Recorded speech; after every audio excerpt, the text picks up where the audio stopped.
ये है talks news network और आप देख रहे हैं पॉलिटॉक्स, राजनीति का कच्चा चिट्ठा।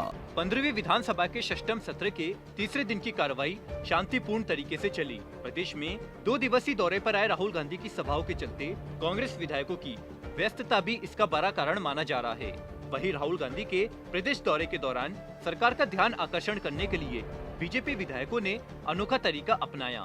शून्यकाल के दौरान बीजेपी के विधायकों ने 1 से 10 तक की गिनती लिखे हुए पोस्टर लहराए, जिसके जरिए बीजेपी ने 10 दिन में किसानों की संपूर्ण कर्ज माफी करने के राहुल गांधी के वादे को याद दिलाया। इसके साथ ही विधानसभा में तीसरे दिन की कार्रवाई में बीजेपी विधायकों ने प्रदेश में माफिया राज सहित कई मुद्दों पर सरकार को घेरा। राज्यपाल के अभिभाषण पर बहस के दौरान निर्दलीय विधायक बलजीत यादव अपने दिवंगत फौजी पिता को याद करके फूट कर रोने लगे। इस बीच भाजपा विधायक प्रताप सिंह सिंघवी ने उनके पास जाकर उन्हें सांत्वना दी। बता दे, निर्दलीय विधायक बलजीत यादव के पिता का कैप्टन गोपीराम यादव का हाल ही में निधन हुआ था। बलजीत यादव ने रूंगे गले से सदन में कहा, मेरे पिता ने पाकिस्तान के खिलाफ युद्ध लड़ा 1965 में, 1971 में,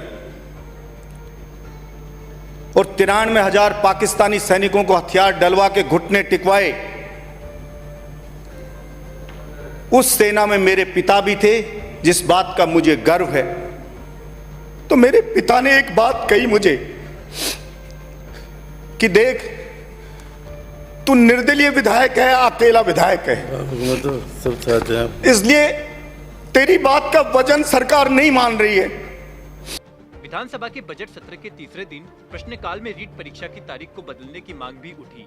भाजपा विधायक कालीचरण सराफ ने कहा कि 25 अप्रैल को रीट की परीक्षा है और इस दिन महावीर जयंती है, जो जैन समाज का बड़ा पर्व है। ऐसे में उस दिन परीक्षा हुई तो जैन समाज के परीक्षार्थी परीक्षा से वंचित रह जाएंगे। सराफ ने बताया, अगले दिन यानी 26 अप्रैल को अक्षय तृतीया है। इस दिन बड़ी तादाद में शादियां हैं, इसलिए सरकार रीट की परीक्षा को या तो 25-26 अप्रैल के पहले कराए या फिर बाद में, जिससे सभी परीक्षार्थी आसानी से परीक्षा दे सके। हाल ही में अवैध शराब पर किए गए मीडिया के स्टिंग ऑपरेशन की विधानसभा में शून्यकाल के दौरान गूंज रही। उपनेता प्रतिपक्ष राजेंद्र राठौड़ ने अवैध शराब के कारोबार का मामला उठाते हुए अवैध शराब के खिलाफ किए गए स्टिंग ऑपरेशन का जिक्र किया। राठौड़ ने कहा कि जब भरतपुर शराब पीने से मौत के बाद सरकार अवैध शराब के खिलाफ ऑपरेशन चला रही थी, उसी दौरान प्रसिद्ध मीडिया के 16 रिपोर्टर्स ने स्टिंग ऑपरेशन करके खुलेआम बिक रही अवैध शराब का खुलासा किया। राठौड़ ने कहा, आज गांव-गांव में कोई ना कोई परिवार अवैध शराब का कुटीर उद्योग चला रहा है।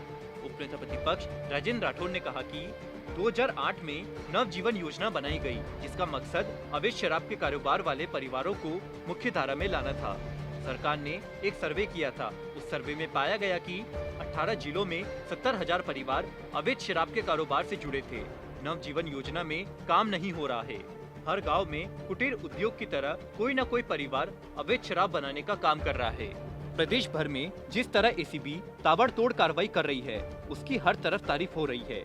विधानसभा में नेता प्रतिपक्ष गुलाबचंद कटारिया ने एसीबी की तारीफ करते हुए कहा कि एसीबी का काम काबिले तारीफ है, लेकिन साथ ही अफसोस जताते हुए यह भी कहा कि दागी अफसर सरकारी शिथिलता के कारण छूट जाते हैं, इससे एसीबी का मनोबल गिरता है। कटारिया ने कहा कि ऐसा नहीं होना चाहिए और यह जीरो टॉलरेंस की नीति के खिलाफ है। कटारिया बोले कि ट्रैप करने में एसीबी बड़ी मेहनत करती है। हो सकता है कि ऐसे मामले रहे होंगे जिनमें आपका या हमारा कोई परिचित ट्रैप हुआ होगा, लेकिन ऐसे मामलों को देखना चाहिए। कटारिया ने एक कलेक्टर के 9 मामलों का जिक्र किया और कहा कि ऐसे मामलों में समय पर कार्रवाई होनी चाहिए। एसीबी की मेहनत को सम्मान मिलना चाहिए। गुलाबचंद कटारिया ने कहा कि अभी जो कलेक्टर पकड़ा गया, उस पर एसीबी ने 8 मुकदमे पहले से थे, उस पर यह 9वां केस है। इस तरह के अफसर को समय पर दंडित कर देते तो समस्या का समाधान हो जाता। आज हो क्या रहा है, कलेक्टर, एसपी, एसडीएम बंदी ले रहे हैं। ऐसे लोग पर समय पर कार्रवाई करे तो जो मेहनत एसीबी कर रही है वह कामयाब होगी। कटारिया ने कहा, पिछले साल एसीबी ने 365 केस बनाए, हर दिन एक केस बना। सुप्रीम कोर्ट के पहले से निर्देश है कि इस तरह के केसों में 3 माह में अभियोजन स्वीकृति मिल जानी चाहिए। अभी कोर्ट ने भी निर्देश दिए हैं। विधानसभा में एक सवाल के जवाब में संसदीय कार्य मंत्री शांति धारीवाल ने हाउसिंग बोर्ड से जुड़े सवाल पर लाख को करोड़ बोल गए। एक जगह 128 करोड़ को धारीवाल ने 12,000 करोड़ बता दिया। इस पर नेता प्रतिपक्ष गुलाब चंद कटारिया ने इस गलती पर ध्यान दिलाया और कहा कि लिखित जवाब में आंकड़े लाखों में हैं, जिसे आप 12,000 करोड़ बता रहे हैं वह असल में 128 करोड़ है। इस पर शांति धारीवाल ने गलती सुधारी और चुटकी लेते हुए कहा, आप करोड़ों ले आए, बताइए आप। रामगंज मंडी से बीजेपी विधायक मदन दिलावर ने राम मंदिर का मुद्दा उठाया और 2 बार आपत्तिजनक शब्द बोले तथा एक बार संसदीय कार्य मंत्री शांति धारीवाल पर कोटा में आरएसएस कार्यकर्ता पर हमले के आरोपी के साथ घूमने का आरोप लगाए, जिस पर सभापति राजेंद्र पारीक ने सख्ती से टोका और सदन की कार्रवाई से हटवा दिया। दिलावर ने राज्यपाल के अभिभाषण पर बहस के दौरान कांग्रेस कोषाध्यक्ष पवन बंसल के राम मंदिर के चंदे को लेकर दिए गए बयान का जिक्र करते हुए कहा कि कोई राम मंदिर के निर्माण में पैसा नहीं दे, हमें पैसा नहीं चाहिए। पॉलिटॉक्स ब्यूरो, जयपुर। ये है टॉक्स न्यूज नेटवर्क और आप देख रहे हैं पॉलिटॉक्स, राजनीति का कच्चा चिट्ठा।